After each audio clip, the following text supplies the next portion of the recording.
Each week, nearly a dozen movies are released theatrically. 40 films a month, more than 400 a year. That's a plethora of cinema. Too much cinema. You'd have to be an addict to see all that, but don't fret. We've got you covered. This is CinemAddicts. Hey everyone, what's up? It's CinemAddicts episode 249. This is July 4th weekend. Me and Eric Holmes and Bruce Purkey, we are covering movies that are coming out for the week of July 5th, 2024. Again, CinemAddicts episode 249. Eric Holmes, how are you, my brother? How are you? How are you, sir? Not bad. Feeling a bit weird. Feels, why you feel weird? Wait, no. You are weird, and so am I. What's going on? But it feels a little empty in here, and I can't quite put my finger on why that is. It's empty because you have an empty life, just like I have an empty life. So we fill our empty lives by watching movies, Eric. We have no life. Just remember that. So it's okay to feel empty because you are empty. Am I cheering you up? Am I cheering you up? I see. Yeah, it's all starting to make sense. Bruce, what do you think? Bruce? Wait, Eric. Bruce is not in the camera. Is he? Who's zooming who? As Aretha Franklin, rest in peace, would have sung years ago. Do you see Bruce here on the Zoom? I don't. Bruce Purkey? Can you hear us? Oh, Major Tom? Bruce Purkey's gone. Well, folks, Eric and I are doing our first CinemAddicts episode together, sans Bruce Purkey. Bruce Purkey has been with us since Movie Mainline, since Find Your Film, and since CinemAddicts. And now, unfortunately, Bruce Purkey is not part of the show anymore. Wait, is that correct? Not totally. But not he's totally. Not part of them. What? He won't be recording with us, but he will still be on the CinemAddicts, just in a different way going forward. I was giving out fake news, listeners. Here's the bad news. Very bad news, okay? Not just for you guys, but for me and Eric. Bruce Purkey is not part of that weekly recording main show. We are not going to explain why, because here's the good news. Bruce Purkey is still part of CinemAddicts. He is still part of the trio.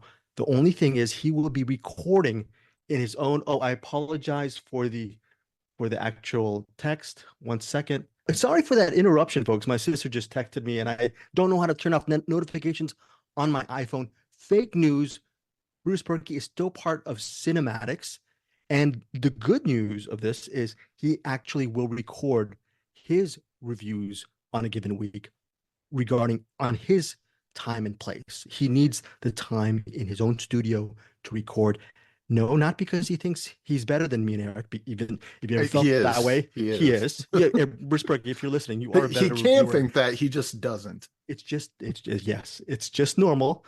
And to you listeners, I'm sure you wonderful CinemAddicts listeners, Bruce has been your balance, your buoy. He's been the person who you count on for, I don't know, Eric, insightful movie reviews. How would you describe Bruce's movie reviews? Yeah, definitely that.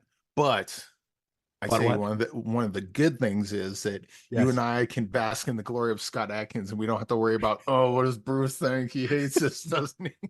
Scott. Okay, so folks, now that Bruce is quote unquote gone from the quote unquote main show, this is not the main show, because once you listen to Bruce's reviews at the end of the episode of his recaps, which we're going to tag it at the end of this episode, you'll realize you might actually play your podcast and just fast forward through for 80 minutes and wait for Bruce's stuff, which we agree, maybe start off with Bruce's stuff and then for the come down, listen to this main show. You're gonna be having a good time listening to his reviews. He will be doing a review of Kill, a whole bunch of other stuff. It's 21 minutes, folks.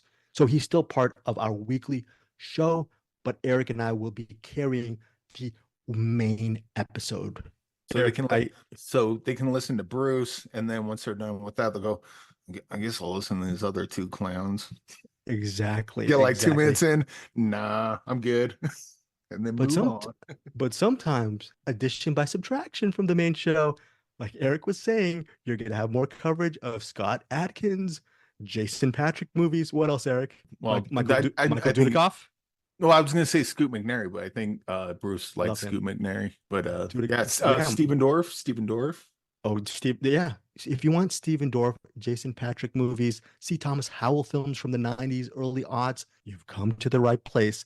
CinemAddicts is now spelled CinemAddicts. We're gonna have some straight to video. Eric, all actually, direct to DVD action all the time. This is what we are going for. Agent Recon 24/7, folks, on CinemAddicts. Now, look, you can write your local congressman, or actually contact Bruce Purkey at gmail.com, and please Bruce, come back to the show, because Eric and Greg have torn these episodes asunder. But anyways, any final comments regarding lacking Bruce on a weekly basis? We miss him, but we're still talking to him during the week, and we're still getting the weekly stuff from him. So I wonder with Bruce not gone, but like in a different way on here. I wonder if that'll catch Anderson's ire and get him back into CinemAddicts. It's like, these two guys are ruining my legacy of CinemAddicts, and then they'll come in. It's like, Greg, Eric, stand aside. I'm gonna write this ship. Well, Anderson Cowan, he is the co-creator of CinemAddicts. Anderson, me, Bruce Purkey, Eric Holmes, I can speak for all of us. We miss you. And if you want to do what Bruce Purkey does and actually do your own reviews and put them at the end of CinemAddicts, you are not welcome to do. You are gone. Right, Eric? No from Anderson. Do you want Anderson back? Oh, yes. Okay. He says, oh, yes. Yes. No, we love you, Anderson. I want Anderson back. I want Bruce back. I want Louis Lacow back. I want Louis Lacow back. I miss Louis. Yeah.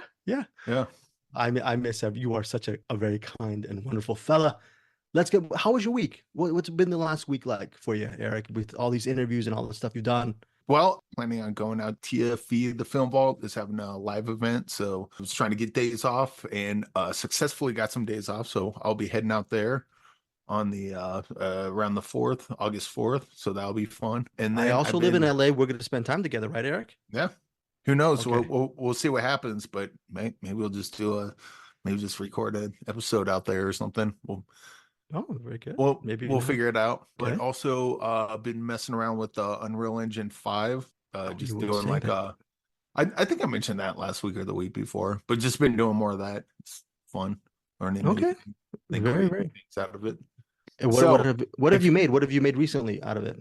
Mostly just making like environments and backgrounds, and like learn how to, just basic stuff, just kind of learning how it works. But I'm starting to figure it out and getting pretty decent at it. Not great, but pretty decent. So if you're making a movie and you need an environment made, I could be your guy. I'm just saying.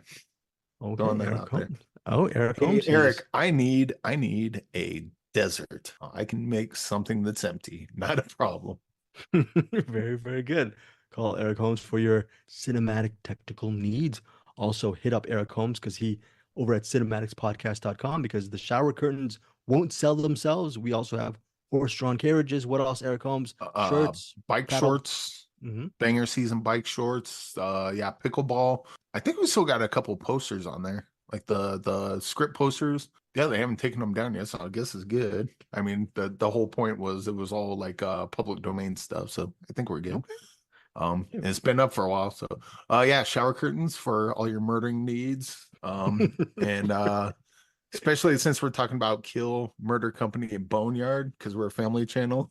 Oh yeah. We only cover movies dealing with murder, and we sell murder kits too on the merch store. So it's family show. It's fine. It's family show. We'll see how long Teespring has our murder kits. That's a joke, folks. I swear that's a joke.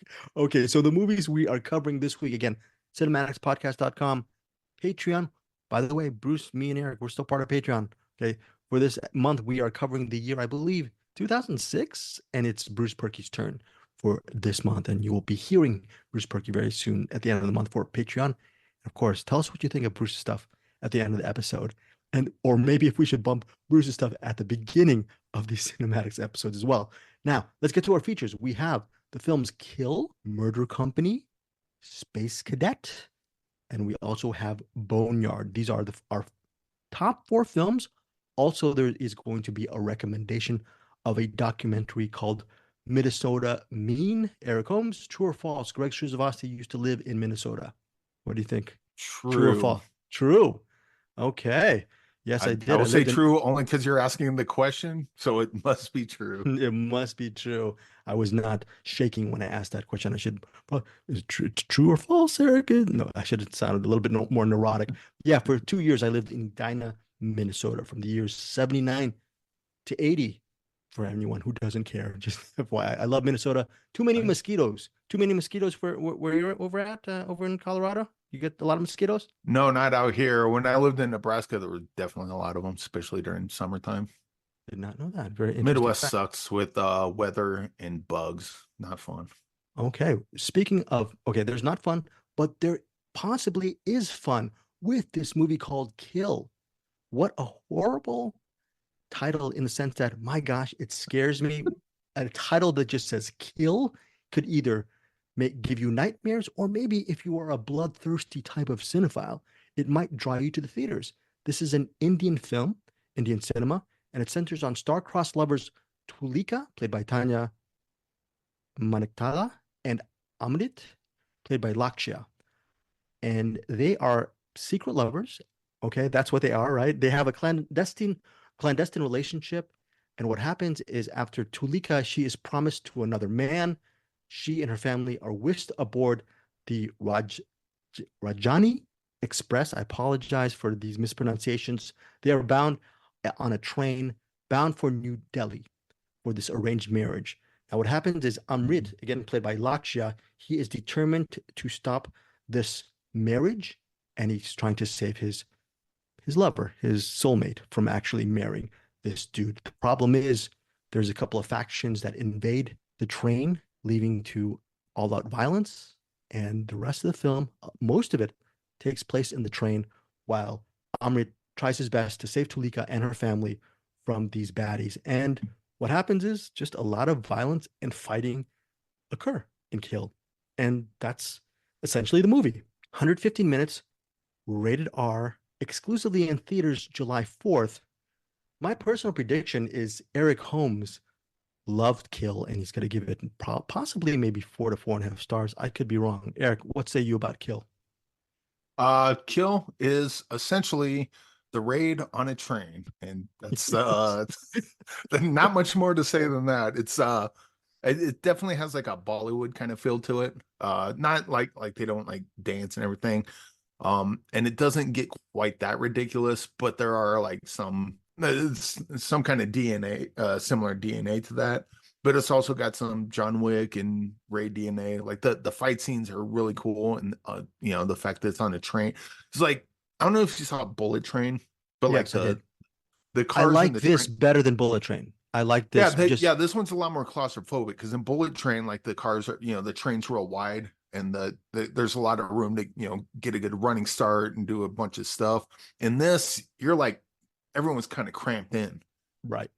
And I think a cool thing about that is, like, typically you'll watch a fight out in the open, and there's one guy versus like 10 guys, and just one person at a time comes up, and you're like, why don't all 10 just jump them? Well, in the train, when it's so narrow, you're bottlenecked in, kind of like what they did in 300. So you can only fight one person at a time. Of course, like when they come up behind you, that makes it tough. A lot of the action scenes and like the kills, they use just about every bit of the train that you can think of, and then they even bring in some things in the train where, like, I don't know where they got the grappling hook from, but sure, fine.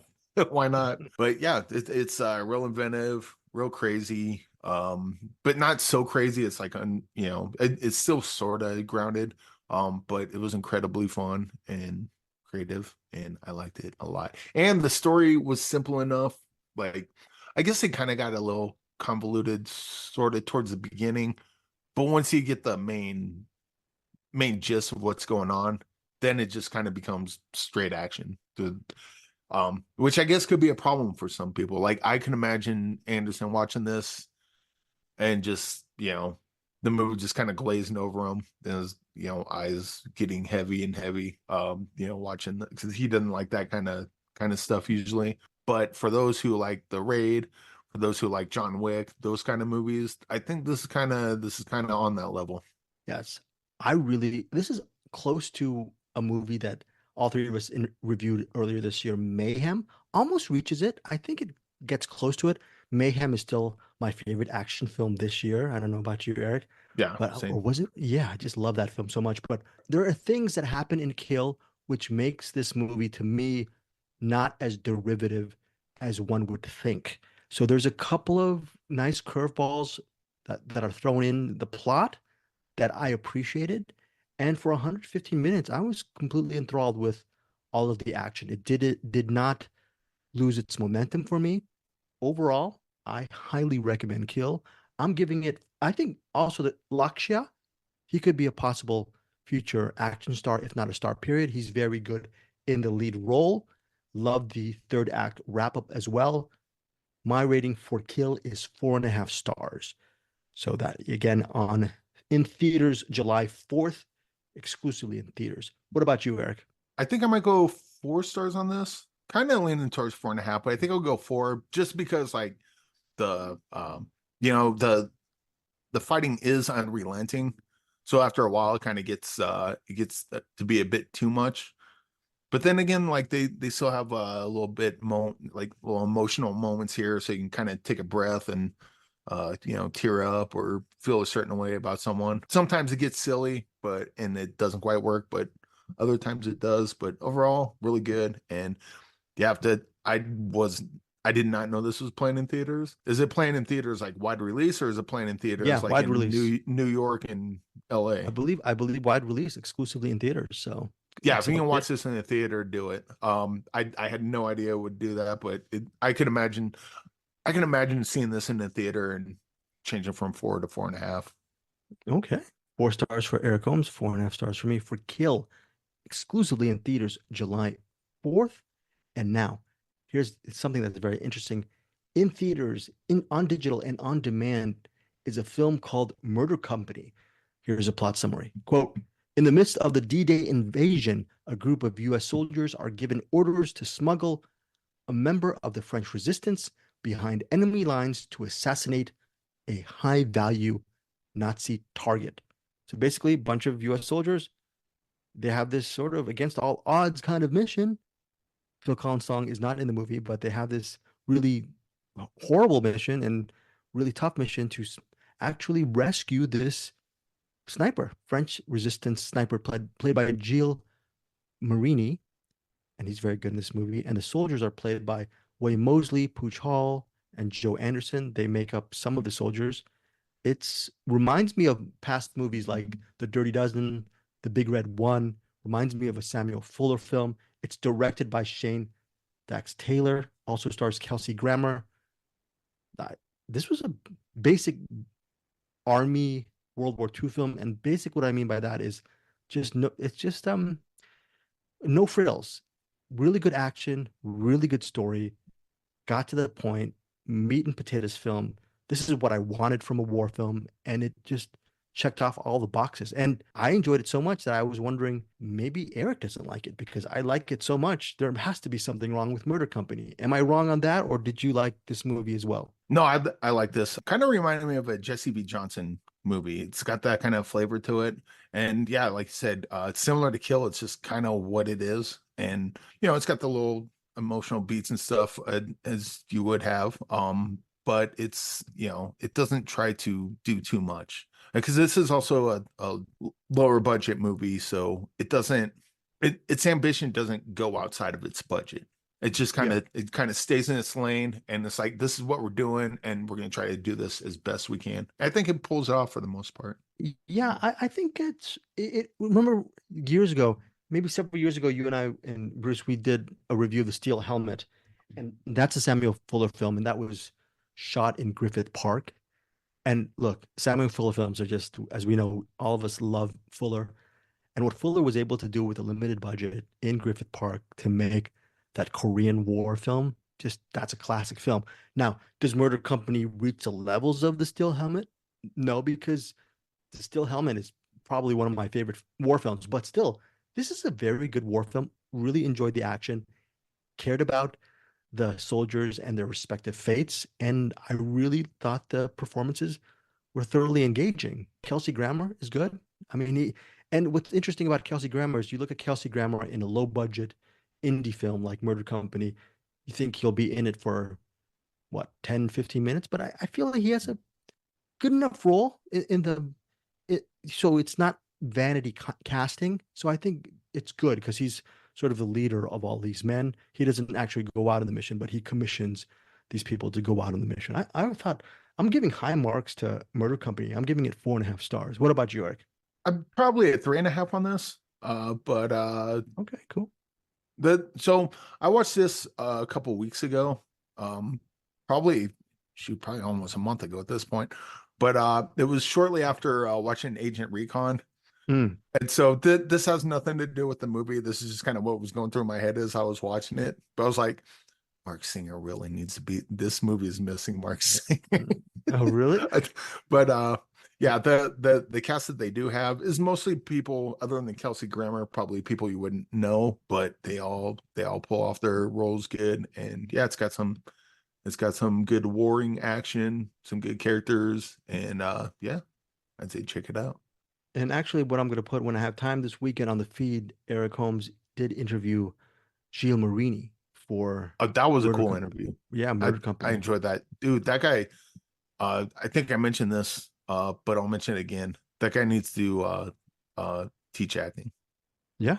Just listening to him talk about that and his passion for it, I was like, go on. Just don't stop talking on my account. And that interview with Gilles Marini is actually found on our CinemAddicts YouTube channel, which, by the way, you can also listen to our weekly CinemAddicts podcast by going on YouTube, typing up CinemAddicts, and you'll see our weekly or listen to our weekly podcast feed, as well as a lot of Eric's interviews go there as well, and including this week's interview with Gilles Marini, who, as Eric said, should be an acting teacher. Some really interesting stuff from. What was that? And I forget the name of the Jesse V. Johnson war movie. Boudica, Queen of War. No, the one where it was like an American Army movie. I think it was American Army. Hell Hath No Fury. Hell Hath No Fury. Yeah, there you go. Yeah, this is kind of on that level. I think Hell Hath No Fury is a little better than this one, but like if you like Hell Hath No Fury, I would definitely check this out and maybe even double feature both of them. Okay, very cool. And that is it. That's 3.5 stars for Eric Holmes, 4.5 stars for me. I really love Murder Company. Again, on digital, on demand. At least Eric, you recommended it, so I thought maybe you would have. Yeah, it's good. On digital, on demand, in theaters, July 5th. Again, that is Murder Company. Next up is a Prime Video release. Hits Prime Video on July 4th. Space Cadet. Emma Roberts. She plays Tiffany Rex Simpson. She is, how do you say this? She works at a bar, but she's she's a blue collar worker, works very hard, really wonderful, responsible human being. One thing is she has not lived out her dreams to become an astronaut, and she's always wanted to because her late mother wanted her to follow her dreams, and her father is supportive as well. Her best friend Nadine, played by Poppy Liu, she is supportive too. But what happens is Tiffany Rex Simpson, again played by Emma Roberts, she decides to go to space camp and to become an astronaut. And what she finds is, as a space cadet, is even though she sort of fakes her qualifications or might not be the most qualified out of the group, she's a very resourceful person. And Space Cadet is a comedy drama which looks at her journey in her attempts to become a, quote, space cadet. It is written and directed by Liz W. Garcia. And I'm looking here on the plot summary. It's a comedy about the power of being yourself, following your dreams, and shooting for the stars. And that sounds cheesy. It is, but I really loved the cheesiness of Space Cadet. It's one of those movies that make you feel good. If you have any vested interest in Emma Roberts, you like her as a person and as an actress, more importantly, as an actress for Space Cadet, you're going to really enjoy this movie. It's a feel-good, predictable, but highly resonant film.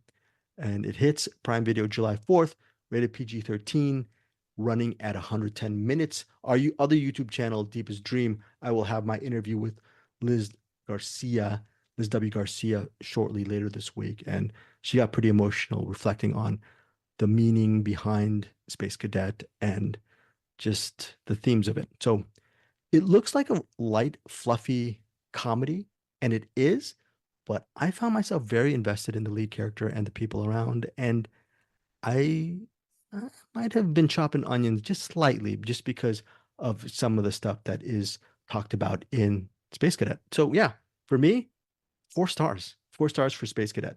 Again, Prime Video, July 4th. Might not be for everyone.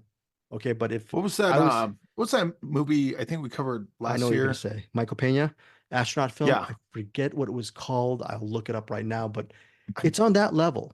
It's on that level. It's one of those. That one was a little bit deeper than Space Cadet, but Space Cadet is one of yeah. those movies that feels like a bubblegum movie, but it's actually a little bit And more. it kind of Feels was, real. but it worked. Like, it was schmaltzy, but it was like the good kind of schmaltz that kind of earns it a little bit.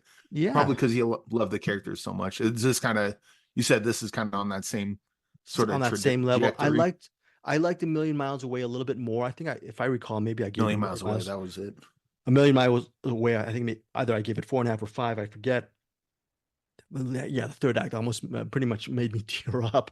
I really love that movie, but I still enjoyed Space Cadet. Space Cadet is a lighter film, but again, it also has a little bit of resonance and drama behind it, which I found to be really cool. So Space Cadet, check it out. July 4th, Prime Video, 4 stars for me. Next up, Eric, what can you tell our cinematics listeners about Boneyard? It's about this dog that digs up a bunch of holes and puts his bone in it and buries it. No, this Sounds is good. actually just realized this is based on a true story. I shouldn't start with a stupid No, no, no, joke, but no. yeah, it's basically about it's a true story based on a cut this if you think you should, based on an unsolved murder. Okay. All Is right. that fair or no? That's fair. You can say it. You can say it. All right. Inspired by the true events of a serial killer that may still be out there today. There you go. I just read that off of IMDb, so I guess they're fine with it. But yeah, it's let's see, they bring in Mel Gibson's character, and he's like the guy that's like a serial killer specialist. Yeah. That Yeah. Boneyard is, it's set in New Mexico, inspired. It's not exactly to the T, but it's inspired by the West Mesa murders of the early aughts, where I think, and I forget, 11 women were killed, were murdered, but it's inspired by the West Mesa murders. And like you said, Mel Gibson is this. We can't really reveal too much. He's an expert at serial killers, and he yeah. is Well, flown in. so if I remember, assuming I'm not conflating this with another movie, a kid finds like something, and then the cops go out there and they realize, oh wow, this is like just a complete graveyard. Like there's like holes dug up everywhere, and like Yeah, hence Boneyard, right? It's yeah. Boneyard. Yeah. And then yeah, Mel Gibson comes in, tries to help out, and then Brian Van Holt, he's kind of like a secondary or tertiary character at first, but then he kind of, as the movie goes on, he kind of becomes the main character of this, and we're following him, and he's trying to solve the murder, and at the same time there's some dirty cops within his ranks that are kind of crossing over with what they're trying to figure out, trying to figure out who the killer is. And then some of the cops are doing things that are kind of crossing with that. So it's like, is one of the officers here? Is he the serial killer? They follow around another guy that's acting kind of Right. weird and doing weird things. Oh, is that the serial killer they're looking for? And that actor that they're following is Michael Ciro, who Eric interviewed recently, and then we'll have it up on one of our channels later this week as well. Yeah, and so it's kind of like a whodunit, but it's based on unsolved case. So Fictional license, yes. yeah, so it's got a lot. With that said, it's got a lot in common with Zodiac story wise. I think just in general, it doesn't have the same look as Mindhunter, but this feels like it could have been an episode of Mindhunter, like a long episode of Mindhunter, because it's got that kind of procedural kind of feel to it. Detectives kind of in over their heads, not knowing exactly what they're doing, and the fact that they're people within their own ranks are a problem makes things difficult for them to figure out. And then you have the writer, Vincent E. McDaniel, who is also an actor in this. He's like one of the head of a was he unit, like a sergeant or something? he's like head of a task unit, narcotics Yeah. unit. Yeah. There's a bit with him and Michael Cero in a bathroom that's a really, really cool scene. But yeah, this is this is really good movie. We also have to mention, sorry, very quickly, Chief Carter is played by 50 Cent. Yeah. So 50 Cent actually plays 50 Chief Carter. Cent's not bad in this either. I was kind of worried good. about him, but and we also has the character actress Nora Zetner. She plays Detective Young. She's the partner of Brian Van Holt's Detective Ortega. So a lot of it deals with Detective Ortega's mission to find the serial killer who is killing prostitutes in New Mexico.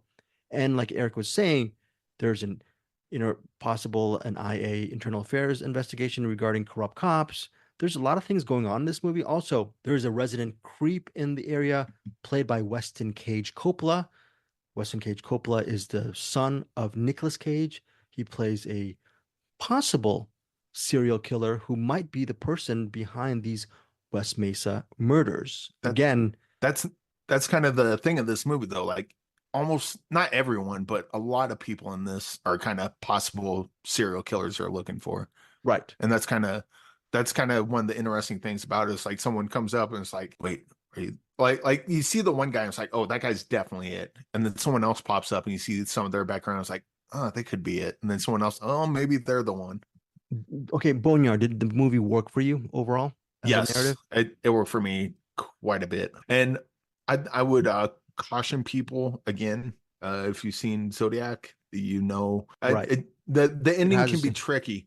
That said, I love how it ended. I thought that this kind of movie ends as well as you can for this kind of the ending is perfectly fine. And if you actually research perfectly fine seems like it's passable. I think the ending was actually pretty good given what they had to work with. But yeah, it worked. It worked for me. West Mesa Murders, if you actually do look it up on Wikipedia, there's some really interesting stuff regarding the West Mesa Murders again. But remember, Boneyard in and of itself is a movie. That said, when you interviewed Vincent E. McDaniel, is that his name? Yeah. He said he knew people that were involved with the West Mesa murders, which led him to write the screenplay, wasn't he a screenwriter for this as well? So that's very interesting for Boneyard. So, and he's good in this movie too. So it has a personal... he's definitely like one of my favorite characters in this. Him and Brian Van Holt. Well, I mean, Brian Van Holt's the main guy. Yeah. You got 50 Cent killing it. Like, he's not in it a lot, but when he is, like, I was not expecting this from 50 Cent. And okay, but though here's the thing that does also, this movie is directed and co-written. So it's one of the co-writers is Asif Akbar. He co-wrote that with Vincent E. McDaniel. Eric interviewed both Asif Akbar and Vincent E. McDaniel. Again, I think it's already up on one of our channels on Deepest Dream. It's a very good interview. If you look at Asif Akbar's IMDb account, he does so many bleeping movies. Have you checked out his? And it's with actors that we all love. I think I'm actually going. Some of them are low rated, but I don't care. I looked at some of the actors that he's been involved with. MR9 Do or Die with Michael Jai White. Yeah, right. I mean, it's stuff that Eric and I may be covering down the road, just as recaps or rewinds. Now that Bruce is gone, we can do that. Yes, thank you, Bruce. Wait, Bruce, you don't have to watch it now. You know what? What is it called? What is the phrase? The idiots are running the asylum, or whatever is running the asylum. Anyway. When the cat's away, the mice will play. Very, very good, Eric Holmes. So, anyways, Boneyard for me worked as well, but the big subtraction here, my favorite character here was Mel Gibson, and whenever Mel Gibson's on, I just wanted more Mel Gibson. That's me being selfish. Also, here's a little fact. We mentioned all these main characters. Most of these main characters have very interesting flashbacks. A lot of times, Eric does complain about flashbacks, understandably so. I really love the flashbacks in this movie. These flashbacks actually are, not only are they shot differently, they give added context to the narrative. So I enjoy that part of Boneyard. The one in particular that we don't need to talk about, but that kind of informs Mel Gibson's entire character. Yeah. And it's put in at just the right spot. Yeah. And so I really love a lot of the backstory here. I loved the story, I wish it was a little bit more tense as far as the editing was more propulsive, but I thought this was a solid action drama thriller, and I'm giving it Boneyard 3.5 stars. What about you, Eric? I think with this and Murder Company, we're flipping around because I'm actually 4.5 on this one. But Oh, yeah, great. this is like, I think with like just maybe with that little David Fincher kind of flair, this easily could have been an episode of Mindhunter. Okay. Okay. Very good. Four I, and a half. I would just again remind people I love the ending, but I think there will be people that might not just because of the nature of the true story. Be ready for that, but it still goes interesting places. Okay. Sorry for that noise. That's me hitting the table. 3.5 stars for me. 4.5 stars for Eric Holmes. For Boneyard, it is currently now, as we speak, on digital and on demand. It was released July 2nd. That is our features. And Eric, I'm already tired. Can we bring Bruce Purkey back to the show? Because that's Yeah. a lot of, when we had Bruce, we didn't have to talk so much. I'm getting tired. Can we quit the show right now? Can we call Bruce right now? Say, Bruce, come back. Can we stop the show? No, Too much work for me and you, Eric. What do you think? the show must go on. The show must. And I don't want you to be mean about it, especially since you used to live in Minnesota. Okay, see, now this is horrible. Okay.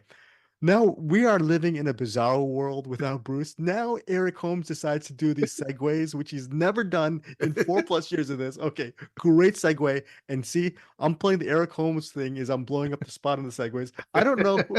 I don't know what's going. Do I live in Colorado? And is Eric the fake Asian living in Los Angeles? We don't know. Everything's confusing. Anyways, Eric, sorry for blowing up the spot. We have Minnesota Mean. Tell us about it. Yes, Minnesota Mean is a documentary basically about a Minnesota roller derby team. It's directed by Don Mickelson, who did Finding Her Beat about the female drumming team. It was a documentary about them. Oh, go ahead. I looked up Finding Her Beat on Rotten Tomatoes, high ratings. And I want to, first of all, I want to see Minnesota Mean, and then after that want to see Finding Her Beat, per your review, of course. So yeah. In fact, the both movies have a lot in common. I mean, I kind of did the interview with Don Mickelson just today, so I kind of, when I was talking with her, I kind of reviewed the movie during the interview, more or less. But yeah, it's basically so Don Mickelson, between this and Finding Her Beat, she's really good at kind of following these people and endearing you to them. There's nothing like really dark and seedy. It's not about the seedy underworld of the roller derby league. It's just a bunch of women get together. They want to do some roller derby and they have fun with it. And their lives kind of, veer off in different directions, progress as they go through their season of roller derby. And so you get to know all the characters. And then about halfway through the movie, start seeing their almost like a highlights reel of their roller derby games, and those are real fun to watch. And at that point, you kind of know the character, what positions they're good at. You start understanding the game more, and so it's fun to watch kind of the highlight reels and watching them go. And then it's also has that Rocky aesthetic. A lot of what they talk about in this is because there's like a game where they're not doing well, but then they talk about it and it's like, what? If we can hold our own with this, that's a win, because they know that this other team is like way better than them. So they're not even trying to win the game. I mean, they are trying to win, but that's not what's most important to them. They want to show up. Like, we know we're not going to win. We just want to, kind of come out with a respectable score, that that sort of thing. We want to be good sports people, have good sportsmanship, and that just kind of endears you to them more. And then just Don Mickelson, between this and Finding Her Beat, she's really good at kind of capturing the camaraderie between these groups of people. Okay, I'm stupid. Real quick, you talked about watching Finding Your Beat, and this, the two movies are almost married, in my opinion, because they have similar kind of tones and similar beats, and that you love the characters and then you get to watch them do their thing. and it's just they're both really fantastic. Eric, did we do this? Did we do Finding Her Beat for Find Your Film or CinemAddicts? I forget because you said it was in September, I think. So probably for CinemAddicts. I can't remember. Okay, so you were the one who saw it. Then I definitely did not see this. I don't know. I'm assuming Bruce saw it as well. Okay, so you really like that document. I gotta find. I'm getting senile. I completely. And this is not a bit.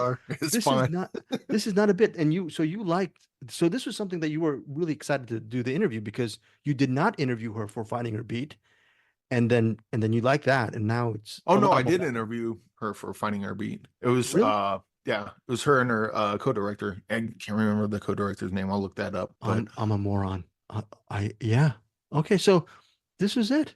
And folks, listen, Dawn Nicholson, she's part of our CinemAddicts Facebook group. This is horrible. When she actually Carrie Pickett was the co-director of Finding Her Beat. Okay. I have to see that as well. Very good. That's my mistake, folks. Finding Her Beat is available to stream online. I'll make sure to put the links on Just Watch. But Minnesota Mean, these roller derby individuals, was it interesting for you to follow their respective lives? Were they interesting people? Did it make it a very quick watch for you, a very entertaining watch?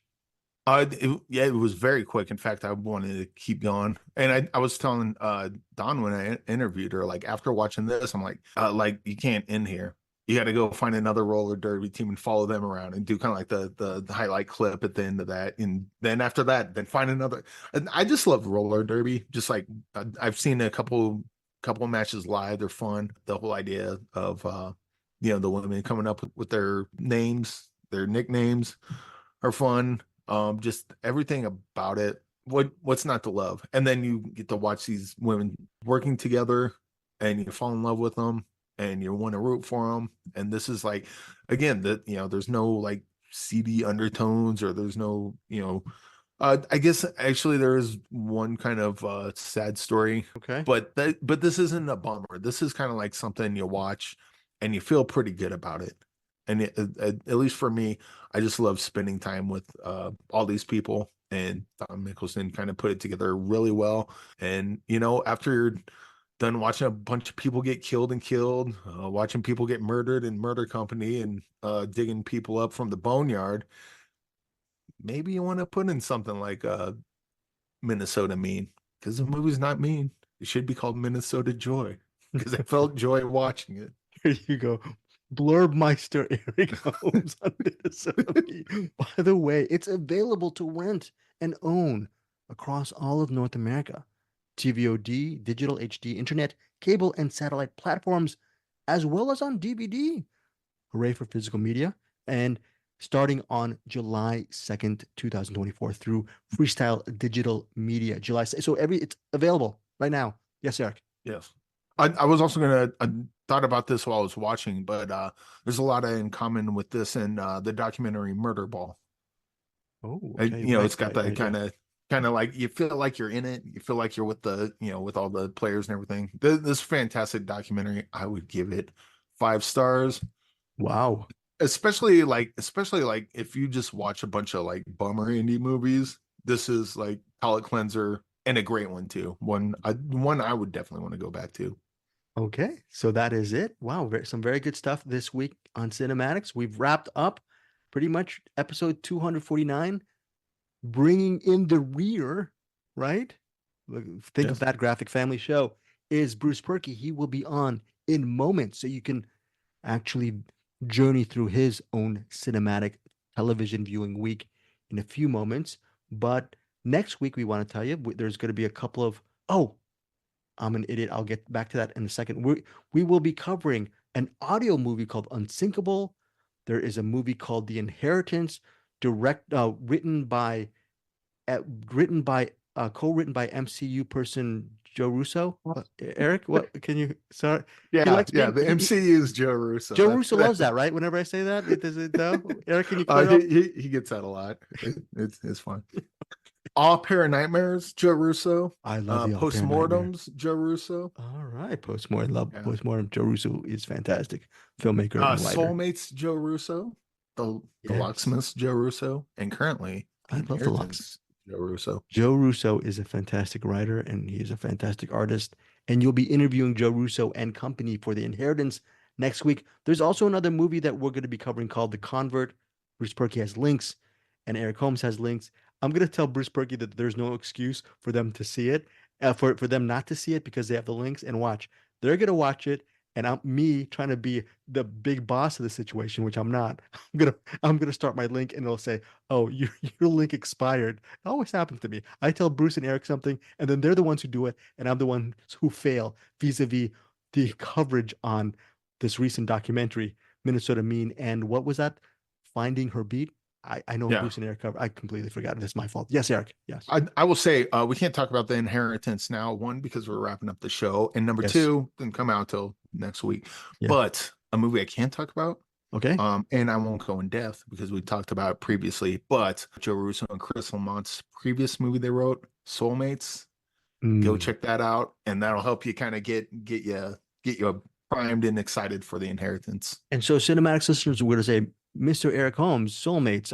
I have some time this July 4th weekend. Why should I see Soulmates? It looks like a thriller to me. Is it a little bit more than your cut above thriller? Well, why should they see it?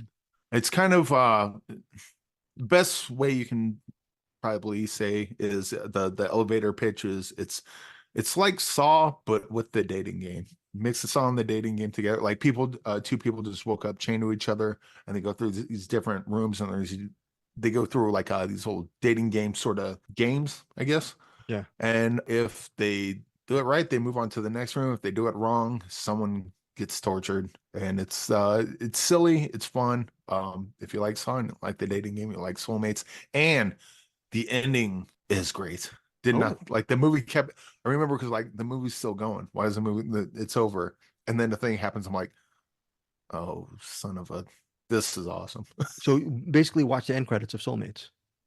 No, it's well, yeah, watch the end credits, but the actual ending of the movie. It like you know how like sometimes you think it's going to end already, and you're actually wondering. Yeah, the movie got it. The movie feels like it's wrapped up, and you're like, why aren't the credits rolling? The movie's still going, but then there's more that happens, and the stuff that happens is like just kind of like elevates the movie that much more. Okay. Before we go, Eric Holmes, do you want to say a couple of the movie picks? Eric and I, we're what is it? Is that a word, bloviating? We're just talking about movies that we've seen. That's what we do here. We blow all the V8s. blow all the V8s, family show. There are people who are in the know, maybe even in the know better than us, Eric Holmes. What are some of the extra movie picks that our CinemAddicts folks can check out as well? Yes, we got the director and both co-writers of Boneyard, Asif Akbar.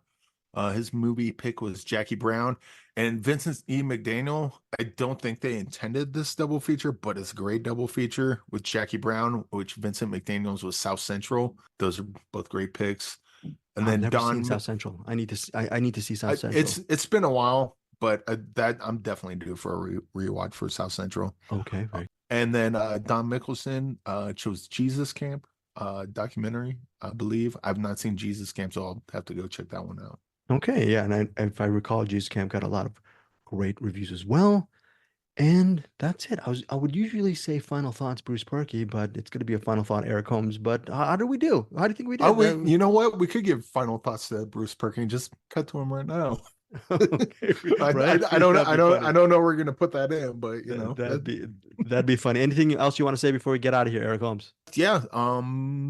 Yeah, bunch of good movies today, and going to that Film Vault live event on August 4th. So I know there's a couple of people in the CinemAddicts group. There's a lot of crossover between CinemAddicts and the Film Vault. So if you're heading out that way, let me know. Yeah, and we'll hang out. Greg won't, but I will. Yes. But Eric, hopefully Eric, and Angie Clark will have a good time and maybe have a couple of beers and dinner or lunch together. It'd be great to see both of you guys. That'd be very, very wonderful. And of course, as Bruce Purkey said, you'll be there in spirit. Okay, that'd be very cool. We had a great time, Bruce Purkey. Even though you're part of the show after this, we do miss you on the regular show. But anyways, so for more wonderful movie reviews, check out Bruce Purkey in a few moments. And of course, here's Split. Goodbye, everybody. Thank you for joining CinemAddicts. Hey, everybody. This is Bruce's first weekly recap. This will be the week of July 5th. when new releases are coming out. The only reason I'm doing this is because I probably won't be sitting in on the main weekly podcast with Eric and Greg anymore. Mostly just because, oh boy, recording a couple hours every week is causing a little too much strife with me and my wife. You might hear her banging on the doors and yelling and being upset that I'm in here whiling my hours away on podcastery. So what I will do instead is I will give a weekly update, and I'll probably still do the monthly Patreon broadcast. Definitely get involved in that. In fact, if you haven't looked on the CinemAddicts group, we do have a current poll up for the year that I am doing for this month, and that is going to be 2000 and I want to say, boy, now I'm forgetting what year it was. 2006. That's what it was. 2006. All right. So every week I will first give you my quick reviews of the movies that are new for this week. Obviously, you want to go and check the actual CinemAddicts podcast every week with Greg and Eric to get the full review of whatever movie that is. Plus, they usually do a few more movies that I haven't caught. So definitely go check that out. This week, the only one I have done of the new movies is a little movie called Kill. Now, if you're like me, you probably saw some of the previews of this, even in the theater.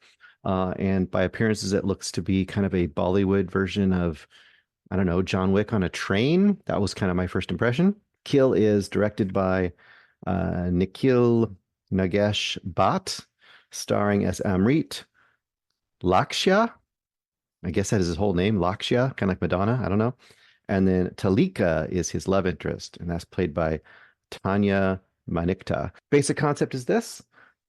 Amrit is a member of kind of the military soldier. He's kind of like a special ops kind of dude. He is in love with Talika. Talika has got an arranged marriage getting set up and has already been betrothed to somebody, but Amrit loves her and he doesn't want to take that for anything. So he's basically gets on the train, same train that her family's on, meets her and, hides away and meets her in the bathroom, proposes to her. She accepts, takes off the ring of the guy who's been promised to her, puts on Amrit's ring, and it's going to be great.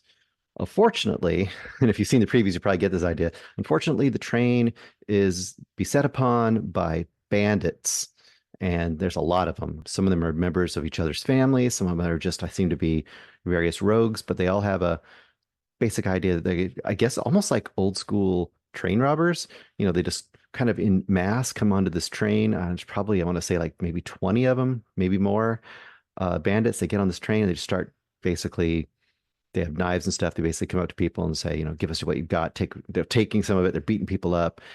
They're threatening everybody and so on and so forth. That's the basic setup. You think, okay, cool. Probably the first 20 minutes, I was like, it's a little goofy. It's a little chaotic. It's not really hitting that John Wick sort of action, slick, choreographed spot that you might want. And for a while, I was just kind of like, okay, what is it going to be? Just all these bandits, threatening and fighting people. And, obviously Amrit is going to be the hero, right? That's what's going to be. It takes a few turns and I was surprised, and pleasantly so.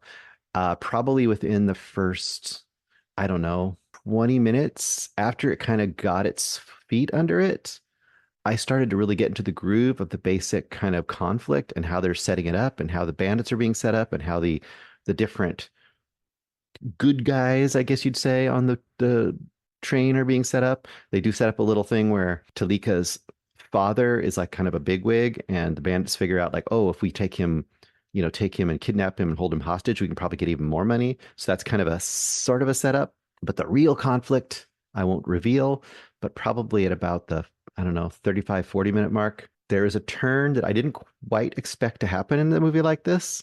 And when that turn happens, you're like, oh, now it's on. That's kind of the response I had. Sure, it gets a little repetitive. Sure, it's somewhat what you'd expect. I don't think it's as violent or as bloody as it wants to purport itself to be, although some people might disagree. It might be really bloody and too violent for some people. But for this kind of movie, I think it's right along the lines of what you'd expect. I guess the big question is, how much fun do you have with a movie like this? Isn't as stylish as John Wick? Isn't as cutesy and, I guess, self-conscious as Bullet Train? Or as complicated plot-wise, but all that being said, there is a rough and ready kind of charm to this action movie. And I'm not an action guy. You guys probably all know this by now if you listen to this podcast. If you don't, I'm not an action guy.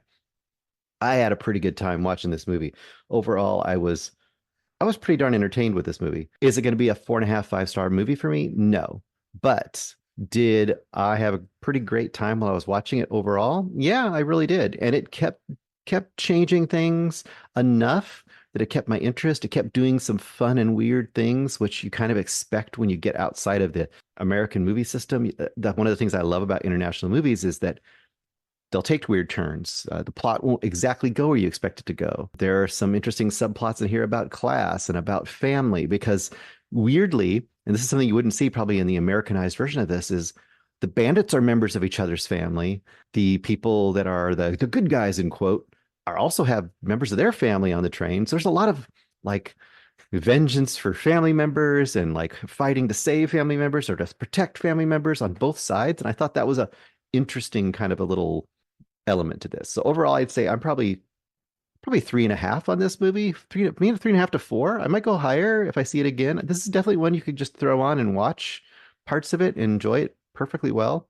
I don't know if you have to rush to the theater to see it, but if you're an action person, this might be something you would want to go check out in the theater. I don't think it's hugely cinematic in the way that a John Wick movie would be, but I think it would be a satisfying popcorn movie if that's what you were looking for. And that would be the only feature movie I'm watching this week. Once again, check out the main podcast to hear what Eric and Greg think about it. I should probably predict what they are going to think about movies on this, since I haven't talked to them about them. I'm going to say, Eric is going to either be a 3-star banger, or he might go straight up 4.5 to 5 stars in this. Greg, I think, will probably go a little higher than 4 stars in this. I'm going to say 4.5 for Greg. All right, we'll see. You guys can keep notes at home or keep track if you want to. All right, I'll just do a few recommendations, other things I saw this week to give you some things you might want to watch. Number 1, the first newish movie that just dropped on Max is Problemista, a 24 film from, I think, earlier this year, maybe late last year.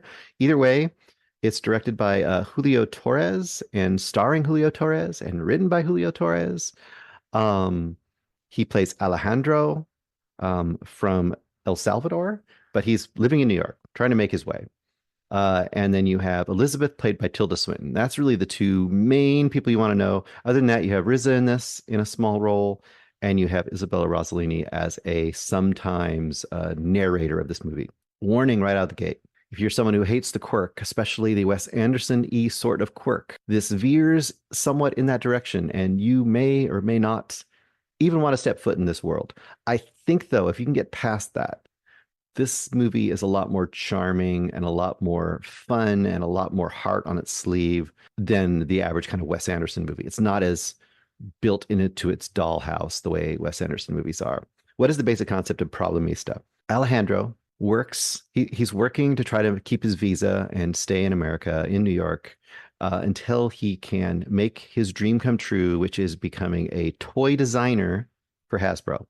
And throughout the movie, you will hear a bunch of his toy design ideas.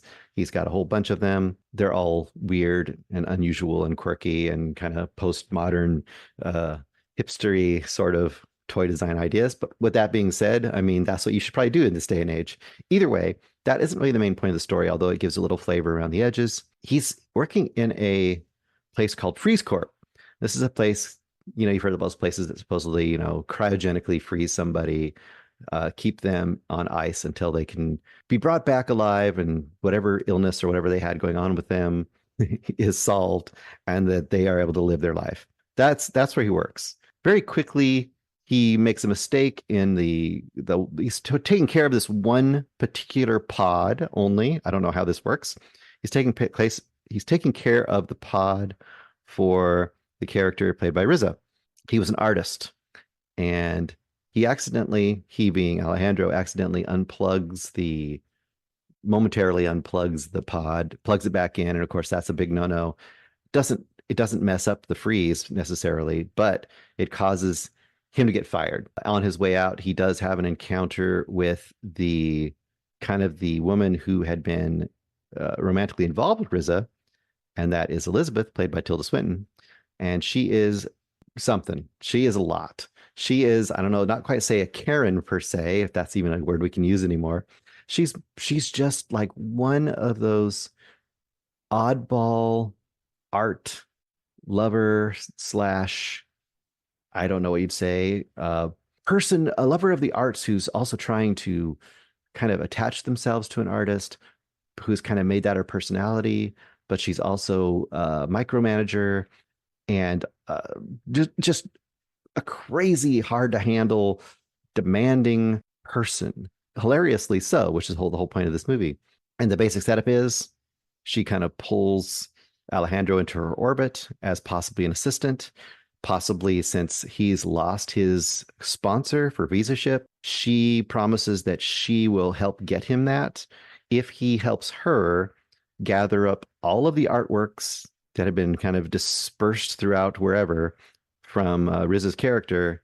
If he can get all those artworks back, and so they can do a show, which was always his dream, then she will go ahead and sponsor Alejandro. That's the basic concept of this movie. Doesn't really matter. It's just a reason for them to be together for quite a while and have a lot of things happen. The basic, I guess, drive of the story is the relationship, the oddball relationship between Tilda's character and Julio's character. And that is where either you will have a lot of fun, or if it drives you crazy, you will have not a lot of fun. I overall quite enjoyed it. I'm probably going to go 4 stars in this movie. Once again, I think your mileage will vary based on if the quirk level works for you. I kept trying to think of who to compare this to. I don't know. It just feels like this is I mean, obviously Julio did just about everything in this movie. And it's one of those things where A24 is really, I think, doing great work when they find somebody who maybe wouldn't get quite as much of a budget or be allowed to really just explore their vision and their voice, especially at such a young age and an unknown kind of status. And I think that's where A24 shines when they do that sort of thing. And this feels like something that could be the beginning of something pretty great. And hopefully we'll see more and more from this person. And I quite liked it. 4 stars for me. You can check it out now without making a lot of effort. If you have Max, that's a great way to check this out. I would advise, if it sounds interesting to you, dip in. Probably if you're 20 or 30 minutes in and you're enjoying it, you're going to probably enjoy it all the way through. And I think we can all agree Tilda Swinton is a international treasure. Hopefully she keeps doing things for many, many, many more years. All right, last couple things. Quick recommends. I watched a couple things I will just mention in the last little bit. I watched an exploitation film from 1971 called I Drink Your Blood. This is as sleazy and as violent and as unapologetic as you'd expect from something in that age. You know, it's the age of things like Last House on the Left and some pretty grimy grindhouse sorts of movies. This is one I've heard about forever because I think it was on a double bill with I Eat Your Skin, I Drink Your Blood. I never really knew what it was, and I always figured it was just dumb, and it is dumb, but it's a pretty unique movie. And I think people who like exploitation weirdo 70s movies might want to check this out. And I'll give you the concept because the concept itself is pretty outrageously weird, and I think that will be enough to draw a few people in. Basic concept is this is post Manson, right? So you've got this small town. It's like, I don't know, any town in the Midwest or the South, you know, bunch of rednecks, all probably Christian, probably all conservative, and in rolls this crazy group of satanic hippies. Yes, everyone's worried about them. Even then, satanic hippies. The satanic hippies roll into town. They are causing various bits of trouble. They're, you know, antagonizing people, threatening people. They take up in this abandoned hotel or something. And they're just kind of basically causing trouble. But they're not killing anybody, although they feel like they might be on the verge of doing that. Where it really takes a turn is we have the nice family in town, and they have one of the members of their family had been assaulted earlier by these hippies. Why that's not a bigger deal, like they don't get the police involved, I'm not sure. But what happens is the little kid is one of the best, worst little kids in horror movies I can think of for a long time. First of all, there's a bakery and a veterinarian shop. The kid's grandfather is a vet, and then his kid works with his mom in like this little bakery thing. So the hippies keep coming to the bakery And they basically kind of come into town like, bugging everybody. They get a bunch of these meat pies from the bakery. Well, meat pies are never a good idea, but they get them, whatever. Well, before they come back the next day, the little kid runs across a rabid dog. Of course, what would a little kid in a movie like this do? Go get his grandpa's shotgun, go out, kill the dog because he's rabid, gets a syringe from his veterinarian grandfather, pulls some of the rabid blood out of the dog, injects it into the meat pies that the hippies will buy the next morning, and well, craziness ensues. I just thought as a concept for a horror movie, it's really weird and bonkers. And hey, if that's something interesting to you and you want to see this kind of sleazy 70s exploitation version of satanic hippies on rabies, then knock yourself out. I would say 3-star banger all the way on this kind of movie. If it's what you're looking for, it's going to really hit the spot. For most people, it's going to be absolutely something they don't have any interest in. And I think that's the last big thing I wanted to mention, other than I watched Oppenheimer. I'm just going to say I watched it. I gave it a shot. I've been very skeptical of most of Nolan's stuff lately. It is not really, it didn't really have a lot of interest for me. I just couldn't get myself up for it. But it's now on Amazon for free. So I said, I'm going to give it a try. And I ended up quite liking it. Probably one of my favorite Nolan movies. Probably this one and Dark Knight are probably up towards the top. On the bad side of Oppenheimer, I'm not going to go through a whole review of it. Y'all mostly know what's going on with it. So here's my pluses and minuses. The minuses for Oppenheimer is the first hour and a half to 2 hours, basically just the story of Oppenheimer creating the bomb and all that, even though it does go into some other stuff. I don't think you get a lot from this about his actual person, like who he is as a person. He's such an isolated, kind of oddball figure. You don't really get into his mind so much, although you do kind of get some from the outside of how he acts. I think in the first couple acts, you could probably get all that information just as well from a great documentary. This movie isn't especially visually stunning to me. It's well done, but it's nothing special. Now, that being said, the final act, which I think a lot of people maybe kind of didn't like, I think the final act is where the real meat of this movie is, because this movie really ends up being more about the legacy of people involved in these kind of things. Like, how are they cursed by it? How does a creation or a scientific discovery or scientific ingenuity or knowledge get corrupted, transformed, co-opted immediately by the powers that be? And how do those powers that be, in a real petty way, use their power to kind of destroy the people who gave them this